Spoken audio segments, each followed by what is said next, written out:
Part 1. Flying through a vicious January snowstorm above the mountains near Basgiath, the rider grips the pommels of their saddle tightly, struggling against the biting cold and near-zero visibility. This patrol, fraught with peril, encapsulates the daily dangers faced by riders tasked with keeping the skies clear of dark wielders.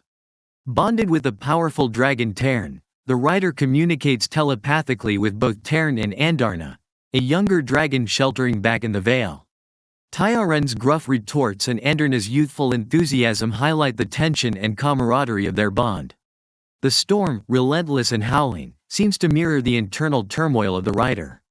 They've been anxiously awaiting a summons to the Cenarium, where the King's Council is engaged in high-stakes peace talks. These discussions are precarious. Poromiel, a key faction, has threatened to abandon negotiations if no resolution is reached within 7 days. Thoughts swirl with uncertainty about the future and a lingering grief that claws at the rider's heart, though they push it aside to focus on the mission at hand.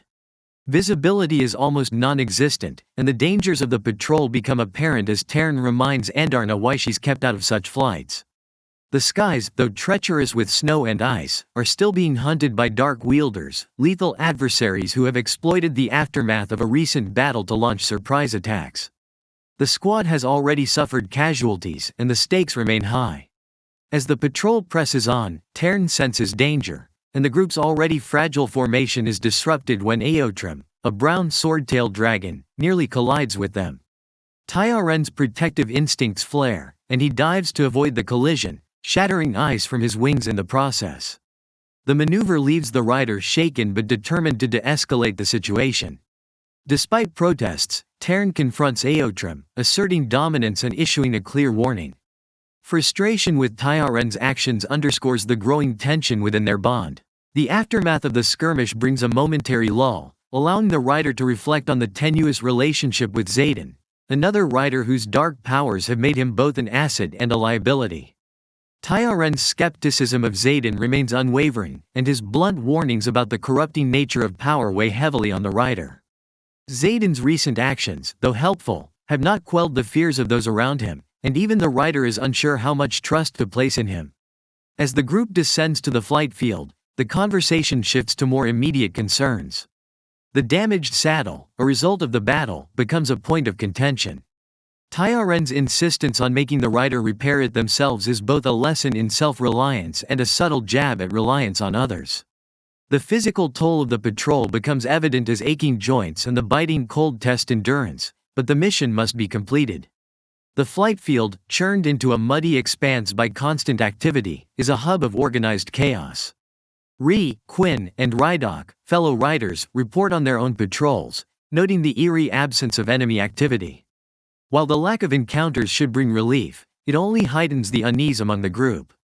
The Venom, dark wielders who have plagued the region, have been noticeably absent, leaving the riders to question whether they've truly eradicated the threat or if a greater danger looms. Rydok's frustration with Aotrim becomes apparent as he explains the dragon's desire to return to Orisha, a sentiment shared by many Orishan riders. The fragile alliance between Navarian and Orishan forces, strained by cultural differences and mutual distrust, threatens to unravel. Despite the tensions, there is a steadfast belief that unity is essential to protect Poromish civilians and uncover the seventh dragon breed, a mysterious and critical part of the mission. The bond with Tern provides moments of both conflict and clarity. Tyaren's unwavering loyalty is evident as he reassures the rider of his support, even as he voices doubts about others. His fiery personality and sharp wit contrast with Andarna's youthful optimism, creating a dynamic that mirrors the rider's own internal struggles. These bonds are both a source of strength and a reminder of the weight of responsibility. As the patrol concludes, the riders steels themselves for the challenges ahead. The looming meeting with the King's Council, the uncertainty of peace talks, and the ever-present threat of dark wielders weigh heavily on their mind.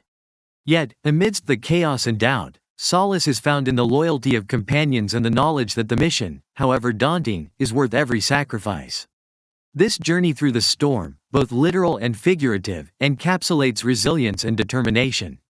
The harsh conditions, fraught relationships, and high-stakes decisions paint a vivid picture of a world on the brink, where every choice carries the weight of countless lives. With unwavering resolve, The writer prepares to face the next challenge, fueled by a fierce dedication to the cause and the unbreakable bonds forged along the way. Part 2. The story opens in a snow-covered courtyard where a group of riders enters from the training grounds, traversing a tunnel that separates the two areas. The scene is tense as they observe the dormitory wing and the rotunda linking the quadrant structures. Above the academic wing, the god of death, Molech, burns the belongings of the deceased in a turret, a grim reminder of the cost of their current reality. One writer reflects on defying Molech by keeping their mother's journals, hinting at their defiance toward authority, even divine. Ora Beinhaven, a commanding officer, orders a report from the dais, where she stands with Ewan Faber, a dismissive wingleader of Navarre's depleted Fourth Wing. Ewan's sarcasm and disdain for the group, who are labeled deserters, add to the charged atmosphere. The writers exchange biting remarks, highlighting the tension between their group and the established leadership. The lack of communication about the war's progress frustrates everyone, leaving them to grapple with uncertainty. Quinn, in particular, voices her frustration at the fragmented unity between Navarrian and Aretian writers, noting how such divisions weaken their chances of survival. The group discusses the pending return of Mira, a pivotal figure working behind the scenes to resolve leadership issues and negotiate a treaty that could pardon them for their desertion. Myra's efforts to forge alliances and restore order offer a glimmer of hope. As they continue through the courtyard, Imogen intercepts one writer, needing a private word. She mentions her reassignment by Lieutenant Tavis and subtly conveys her concerns about recent decisions. Despite the risk of their plans being seen as treason, the writer's resolve to act for the greater good is unwavering, even as Imogen expresses skepticism about the group's ability to avoid execution. Their conversation shifts to the writer's precarious relationship with Zayden, who remains unaware of the full extent of the plans. Imogen warns about the risks of revealing too much to the squad, underscoring the delicate balance of trust and secrecy required to execute the strategy. Their dialogue is laced with sarcasm and mutual respect, showing the complexities of their alliance. As they enter the healer quadrant, the narrative subtly highlights the toll of war, with injured cadets and healers working tirelessly. The scene transitions to a cramped infirmary bay, where the squad gathers around Sawyer, a wounded teammate who has lost his leg. The group's camaraderie shines through as they joke, support Sawyer, and discuss their shared frustrations. Rydoc's humor lightens the mood, but the underlying tension remains palpable. Sawyer's mention of a visit from Colonel Chandler, a commander of retired riders, adds an air of mystery and foreboding, as second-year cadets rarely receive such attention.